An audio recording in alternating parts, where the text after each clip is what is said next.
Everything seemed perfectly normal that Sunday afternoon. My daughter Jennifer had invited me over for dinner, and I was looking forward to spending time with my granddaughter Sophie. She'd just turned 16, and I hadn't seen her in almost 3 weeks. Jennifer said Sophie had been busy with school and her part-time job at the bookstore. I believed her. Why wouldn't I? The house looked the same as always when I pulled into the driveway. Jennifer's Toyota was there, and Richard's BMW was parked in its usual spot. Richard had married my daughter 2 years ago after her first husband Sophie's father died in a car accident. At the time, I thought Jennifer deserved happiness again. Richard seemed stable, successful. He worked in finance, wore expensive suits, and always had a firm handshake ready. I rang the doorbell and waited. Jennifer opened the door with a smile that didn't quite reach her eyes. "Mom!" Come in. Sophie's upstairs. She'll be down in a minute." I hugged her and noticed how thin she'd gotten. "Are you eating enough, honey?" "Oh, busy with work and everything." She waved it off, but I made a mental note. The dinner table was set beautifully, as always. Richard came down from his office, gave me a polite nod, and shook my hand. "Eleanor, good to see you." "You too, Richard." Then Sophie appeared at the top of the stairs, and my heart squeezed. She looked exhausted, dark circles under her eyes, her clothes hanging loose on her frame. She'd always been a vibrant girl, full of energy and dreams. But the person walking down those stairs looked like a shadow. "Hi, Grandma," she said quietly, giving me a brief hug before sitting down. Throughout dinner, I watched her. She barely ate. She barely spoke. When I asked about school, she gave one-word answers. When I asked about her friends, she just shrugged. Jennifer kept trying to fill the silences with chatter about her job at the elementary school, but it felt forced. Richard ate methodically, occasionally glancing at his phone under the table. Something was wrong. I knew it in my bones. After dinner, I offered to help with the dishes. Jennifer was loading the dishwasher when I asked, "Is Sophie okay? She seems different." Jennifer's hand stilled for a moment. "She's just being a teenager, Mom. You know how moody they can get." "This isn't moody. She looks sick." "She's fine." "Really?" Jennifer's voice had an edge to it I'd never heard before. "Richard's been helping her with her finances, actually. Teaching her responsibility. She had some money from her father's life insurance, and Richard's been showing her how to invest it." That caught my attention. Sophie's father had left her a trust fund. Nothing huge, but about $75,000 that she was supposed to access when she turned 18. It was in a trust account that Jennifer and I were co-trustees on. "What do you mean, invest it? That money's locked in the trust until she's 18. Jennifer looked uncomfortable. "Well, Richard got her to sign some papers. Early access for educational purposes. He's been teaching her about the stock market." My stomach dropped. "Educational purposes? Jennifer, that money is for her college. Who authorized that?" "I did, Mom. I'm her mother. Richard knows what he's doing. He's made some really smart investments with our money, and he wanted to help Sophie too." I wanted to argue, but Richard appeared in the doorway. "Everything all right in here?" "Fine," Jennifer said quickly, "just chatting." I drove home that night with a knot in my stomach. Something wasn't right. The next morning, I called my lawyer, Martha Chen. We'd been friends for 30 years, and I trusted her judgment. "Martha, I need to check on something. Sophie's trust fund. Can you look into it?" "Of course. Give me the account information." 2 days later, Martha called me back. Her voice was tight. "Eleanor, you need to sit down for this." I sat. "The trust fund has been accessed multiple times over the past 6 months. There's only $18,000 left." My hands went cold. "That's not possible. That account needs both trustees to authorize any withdrawals." "That's what I thought too. But someone forged your signature on the authorization forms. The bank has copies. I'm looking at them now." "Who made the withdrawals?" "They were all electronic transfers to an investment account in Sophie's name." "But here's the thing, Eleanor. That investment account? It doesn't show any actual investments. The money was transferred out again within days, to an offshore account." I felt like I'd been punched. "Can you trace it?" "I'm trying. But this looks professional. Whoever did this knew what they were doing." After I hung up, I sat in my kitchen for a long time. $57,000, gone. And Sophie had no idea. I was certain of that. The girl I'd seen at dinner wasn't someone planning investments. She was scared. I needed more information. I called an old friend, Marcus, who'd worked as a financial investigator before retiring. We met at a coffee shop the next day. "Eleanor, good to see you," he said, giving me a warm hug. Marcus had been close with my late husband. "What's going on?" I explained everything. He listened carefully, taking notes. "Richard Hayes, you said? Let me do some digging." 3 days later, Marcus called. "You need to come to my office, now." When I arrived, he had papers spread across his desk. "Eleanor, your son-in-law isn't who he says he is. His name is Richard Hayes, but he's had other names. Richard Hastings, Richard Harmon, Rick Hayward." My mouth went dry. "What?" "He's been married before. 3 times, actually. And every single one ended with financial irregularities. His first wife divorced him after her savings disappeared. His second wife filed for bankruptcy after their marriage ended. His third wife, Marcus, paused. She died. Drug overdose. But before she died, she'd tried to file charges against him for fraud. The case was dropped after her death. I felt sick. And no one caught this? He's careful. Changes his name slightly each time. Different states, different stories. Jennifer probably ran a basic background check and found nothing because he was clean in Washington. But if you dig deeper, cross-reference, look at financial patterns. Marcus shook his head. "This guy is a predator, Eleanor. And Sophie isn't his first young victim. His second wife had a daughter, 16 years old. Inheritance from her grandfather. Same pattern. The girl ended up attempting suicide after all her money disappeared." I gripped the edge of his desk. "Where is she now?" "Alive, but she never recovered the money, and she was too traumatized to testify." "What about his third wife? The one who died?" "That's where it gets murky. The police suspected foul play, but they couldn't prove anything. She had a history of depression, and the overdose was ruled accidental. But her family told me they think Richard pushed her to it, made her so hopeless that she just gave up." I thought about Sophie's hollow eyes, the way she barely spoke. "He's doing it again." "Yes, and we need to stop him. But Eleanor, we need evidence, real evidence, the kind that will hold up in court." That night, I couldn't sleep. I kept seeing Sophie's face, that lost, frightened expression. My granddaughter. I'd held her when she was born. I'd watched her learn to walk, to read, to dream. And now, some monster was systematically destroying her. No, not on my watch. The next morning, I called Jennifer. "Honey, I've been thinking. Sophie looks so stressed with school and work. What if I helped out? Maybe I could come stay for a few weeks. Help with cooking and driving her around." "You're so busy with your job." There was a pause. "I don't know, Mom. We're fine. Please. I miss spending time with you both. Let me help." Another pause. Then, reluctantly, "Okay, that would be nice, actually." I moved in that weekend. Richard wasn't thrilled, but he couldn't object without looking suspicious. I set myself up in the guest room and started observing. The pattern became clear within days. Every evening, Richard would call Sophie into his office. They'd be in there for 30 to 45 minutes. When she came out, she looked worse, more withdrawn, more frightened. One night, I listened at the door. I know it was wrong, but I didn't care. "You need to understand, Sophie. The market is volatile right now."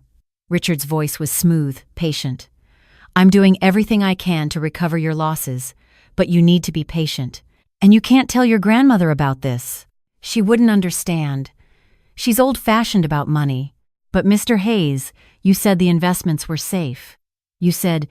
I said there was some risk. You signed the papers. You agreed. And now you need to trust me to fix this. Unless you want your mother to know how irresponsible you've been with your father's money, how you gambled it all away." Silence. That's what I thought. "This stays between us. I'm trying to help you, Sophie, but you have to let me work."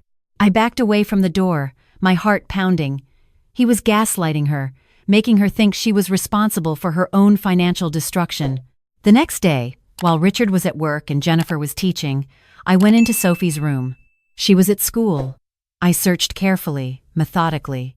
In her desk drawer, under some old homework, I found a folder. Inside were bank statements, investment documents, and a ledger where Sophie had been trying to track everything. The poor child had been trying to understand where her money went. She'd written notes in the margins. "Where is this?" asked R. R says this is normal. I don't understand. The last entry, dated 3 days ago, just said it's all gone. I took photos of everything with my phone and put it all back exactly as I'd found it. That afternoon, I went back to Martha's office. "I need you to file a police report, and I need a forensic accountant, someone who can trace all of this." Martha made the calls. Within a week, we had a forensic accountant named David Lynn going through everything. What he found made me want to scream. "Richard Hayes has been running what's essentially a Ponzi scheme," David explained. "He takes money from one victim, shows fake investment returns to gain their trust, then takes more money. He uses new victims' money to pay off old debts. He's done this at least 4 times before. And Sophie's money? It went to paying off debts from his previous schemes, plus personal expenses, cars, clothes, trips. There's a paper trail, but it's deliberately convoluted. Can we prove it? Yes, but we need his records, the ones he keeps on his personal computer." That's when I made my decision. "Tell me what you need." David looked at me carefully. "Eleanor, what are you planning?" "Whatever it takes to save my granddaughter." The plan was simple. One evening, I made Richard's favorite dinner prime rib with all the fixings. I'd noticed he always had a glass of wine with dinner, then another, then a third while watching television. That night, I encouraged it. "Richard, you work so hard. Have another glass. You deserve it." Jennifer had gone to bed early with a headache. Sophie was in her room. By 9 o'clock, Richard was dozing on the couch. By 9:30, he was fully asleep. I went to his office. The computer was password protected, but Marcus had given me a USB drive with software that could bypass it. My hands shook as I inserted it, waiting for the program to run. 10 minutes. That's all it took. I copied everything: financial records, email correspondence, encrypted files that David would later break open. Everything. When Richard woke up the next morning, hungover and grumpy, he had no idea what I'd done. David worked fast. Within 3 days, he had everything organized. "Eleanor, this is worse than we thought. He's not just a con man. He's been doing this for 15 years. At least 12 victims that I can find. Maybe more. We're talking hundreds of thousands of dollars. What about Sophie's money? Can we recover it? Some of it. Maybe half. The offshore accounts are tricky, but if the FBI gets involved..." He trailed off. "Eleanor, you need to take this to the police. Today, I called Detective Sarah Morrison, who specialized in financial crimes. She came to Martha's office that afternoon. I laid out everything: the documents, the recordings I'd made of Richard's counseling sessions with Sophie, the forensic accounting, the history of his previous victims. Detective Morrison's expression grew grimmer with each piece of evidence. "Mrs. Chen, this is extensive. This is really good work. I'm going to get a warrant today, but I need you to do something for me. Anything. Act normal. Don't let him know you suspect anything. Can you do that?" I nodded. I've been doing it for 3 weeks. That night at dinner, I was cheerful. I asked Richard about his day. I laughed at his jokes. I watched him look at Sophie with that proprietary, controlling expression, and I wanted to throw my wine in his face. But I smiled, and I waited. The police came the next morning. Richard was eating breakfast, reading the financial news on his tablet. There was a knock at the door. "I'll get it," I said quickly. 4 officers stood on the porch. Detective Morrison was with them. "Mrs. Chen, we have a warrant for Richard Hayes' arrest and a warrant to search this property. Come in." Richard stood up from the table, his face confused. "What's going on?" "Mr. Hayes, you're under arrest for fraud, embezzlement, forgery, and financial exploitation of a minor." Detective Morrison was reading him his rights before he could even process what was happening. Jennifer appeared at the top of the stairs, pale. "Mom? What's happening?" Sophie was behind her, and when she saw the police handcuffing Richard, something changed in her face. Relief. Pure relief. "Mom," I said to Jennifer, "I need you to trust me. Richard has been stealing from Sophie. He's stolen her entire trust fund, and he's done this before, to other families, other girls Sophie's age. Jennifer's knees buckled. She sat down hard on the stairs. Richard was shouting now. "This is insane! Eleanor, you crazy old woman, you don't know what you're doing! Jennifer, tell them I was helping Sophie invest." "Helping?" I walked over to him. I was shaking, but my voice was steady. "You stole $57,000 from a 16-year-old girl. You forged my signature. You psychologically tortured my granddaughter. And you've done this to at least 12 other families." His face changed. The mask slipped. For just a moment, I saw the predator underneath. Cold, calculating. Then he looked away. They took him out in handcuffs. The house felt different after he left. Lighter, like something poisonous had been removed. Sophie came downstairs slowly. "Grandma? Is it true he stole my money?" I pulled her into my arms. "Yes, sweetheart, but it wasn't your fault. None of it. He lied to you. He manipulated you. He made you think you were responsible, but you weren't. You were just a child, and he was a predator." She started crying. Not quiet tears, but deep, wrenching sobs. I thought I was so stupid. I thought I'd lost everything Dad left me. I thought Mom would hate me. Never, never, never, never. Jennifer was crying too. "I'm so sorry. I'm so sorry I didn't see it. I thought he was helping. I thought he loved us." "He's very good at what he does," I said quietly. "But he's done now." The trial took 8 months. In that time, we learned more about Richard Hayes than I ever wanted to know. His first wife testified. His second wife's daughter, now 23, testified. The family of his third wife testified. And Sophie testified. She was incredible. Scared, yes, but strong. She stood up there and told the truth about what he'd done, how he'd isolated her, how he'd made her feel responsible for the losses, how he'd threatened to tell her mother she was irresponsible. The evidence was overwhelming. The forensic accounting, the forged signatures, the pattern across multiple victims, the offshore accounts. The jury deliberated for 3 hours. Guilty on all counts. Richard Hayes was sentenced to 22 years in federal prison. Additionally, the court ordered him to pay restitution to all his victims. We recovered $42,000 of Sophie's money. Not everything, but enough for college. Sophie is 18 now. She's starting at State University in the fall, majoring in psychology. She wants to help other victims of financial abuse. She's in therapy, working through everything. She still has hard days, but she's healing. Jennifer and I are closer than ever. She's dating again, slowly, carefully. She joined a support group for people who've been in relationships with con artists. She's learning to trust her instincts again. As for me, I learned something important. You're never too old to fight for the people you love. You're never too old to be brave. And you're never too old to trust your instincts. That Sunday dinner when Sophie looked so hollow and frightened, that was my instinct screaming at me, and I'm glad I listened. People ask me sometimes if I was scared, going up against Richard, if I worried about what might happen if he found out what I was doing. The truth? I was terrified. But I was more terrified of what would happen if I did nothing, of watching my granddaughter slip away, of losing her the way Richard's third wife had been lost. Some things are worth the fear. Sophie sent me a text last week. It just said, "Thank you for believing me, Grandma. Thank you for fighting." I cried when I read it. Good tears, this time, because that's what family does. We fight for each other, we believe each other, and we never, ever give up. I keep in touch with some of Richard's other victims now. We have a support group, we share our stories, we warn others about the signs to look for. We've even helped identify 3 other potential predators using similar patterns. Richard sent me a letter from prison once. I never opened it. Martha shredded it. Some people don't deserve your attention. Some people don't deserve your forgiveness. But the people you love, they deserve everything you can give them.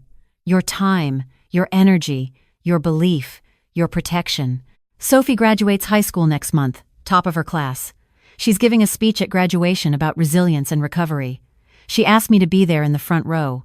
I'll be there, with tissues and pride and more love than I can possibly express. Because 2 years ago, I almost lost her. I almost let a predator destroy my granddaughter's life, her future, her sense of self. But I didn't. I trusted my instincts. I did the hard thing. I fought, and we won. If you're reading this and something feels wrong in your family, trust that feeling. Don't brush it off. Don't let someone tell you you're overreacting or being paranoid. Your instincts exist for a reason. And the people you love are worth fighting for. Always.